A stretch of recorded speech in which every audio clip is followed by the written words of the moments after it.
Hello everybody, welcome to Tom's Tips, and today's tip is a very good tip because it could possibly save your life. Can't get a better tip than that, can you not? This is a multimeter, and those are the probes on the multimeter.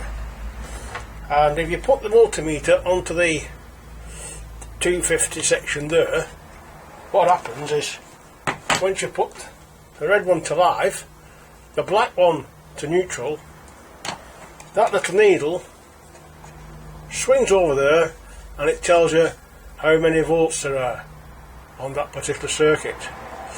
Well, I did that yesterday. Just show you what I've just shown you, and I put the red one on the live and the black one on the, and that said nothing. So I thought it was dead. And when I put my screwdriver on, nearly blew me out at window. So, never trust them buggers. See you again.